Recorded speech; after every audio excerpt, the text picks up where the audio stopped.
Hello అండి. ఉత్పత్తి స్థానంను బట్టి వర్ణ విభాగము తెలుగు చూసుకున్నట్లయితే మనకి నవ్వే డేస్లో డిఎస్సీలు ఎక్కువగా అడుగుతున్నారు కదా, కంఠ్యములు, తాళవ్యము, మూర్ధన్యములు ఇలాంటివి. సో వాటిని గురించి చూసుకుందాము. ఉత్పత్తి స్థానంను బట్టి వర్ణములు ఈజ్ నథింగ్ బట్ అక్షరాలు. సో అక్షరాలను ఎన్ని రకాలుగా విభజించారంటే 9 రకాలుగా విభజించారు. అవి ఏవేవి అంటే కంఠ్యములు, తాళవ్యములు, మూర్ధన్యములు, దంత్యములు, ఓష్యములు, నాసికములు, నెక్స్ట్ కంఠ తాళవ్యాలు, కంఠ్యోష్ట్రాలు, దంత్యోష్ట్రాలు.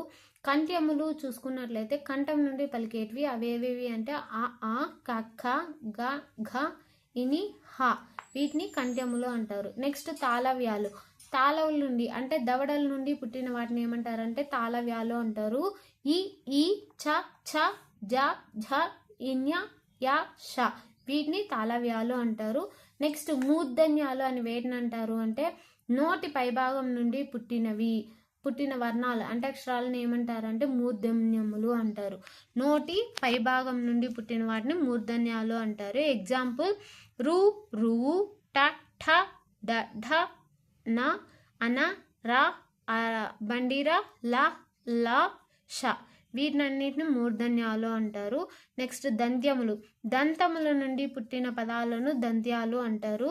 ఎగ్జాంపుల్ తథ, దధ, న, ల, స, చ, జ, వీటిని దంత్యములు అంటారు. నెక్స్ట్ ఓష్యాలు అంటే పెదవులు గుర్తు రావాలి. పెదవుల నుండి పుట్టిన వాటిని ఏమంటారంటే ఓష్యాలు అంటారు. ఉ, ప, ఫ, బ, భ, మ, వీటిని ఓష్యాలు అంటారు. ఇవి పెదాలతో పలుకుతారు కాబట్టి పెదవులు అంటే ఓష్యాలు అంటారు. ఉ, ప, ఫ, బ, భ, మ. నాసిక్యములు, ముక్కు నుండి, నాసికం అంటే ముక్కు నుండి పుట్టిన పదాలను ఏమంటారంటే నాసిక్యములు అంటారు. ఎగ్జాంపుల్ ఇని, ఇన్య, అన, న, మ, వీటిని నాసిక్యములు అంటారు. ముక్కుతో పలుకుతారు కాబట్టి వీటిని నాసిక్యములు అంటారు. నెక్స్ట్ కంఠ తాళవ్యాలు, తాళవ్యము అంటే ఏమని చెప్పుకున్నాం, దవడల నుంచి. కంఠ్యములు అంటే గొంతు నుంచి. సో అంటే దవడలు మరియు గొంతుతో పలకబడే పదాలను ఏమంటారంటే కంఠ తాళవ్యాలు అంటారు. అవేవి అంటే ఏ ఐ, మూడింటిని కంఠ తాళవ్యాలు అంటారు.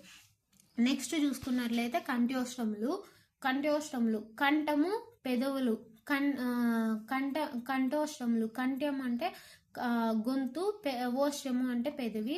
సో ఓ అవ్ అనేటివి కంఠ్యోష్ట్రాలు. దంత్యోష్ట్రాలు నెక్స్ట్ దంతములు మరియు ఓష్యం అంటే పెదవులు, వా అనేది దంత్యోష్ట్రము, వా అనేది దంత్యోష్ట్రము. ఓకేనా? ఈ వీడియో కనుక మీకు నచ్చినట్లయితే లైక్ చేయండి, షేర్ చేయండి, సబ్స్క్రైబ్ చేయడం మర్చిపోకండి. Thanks for watching.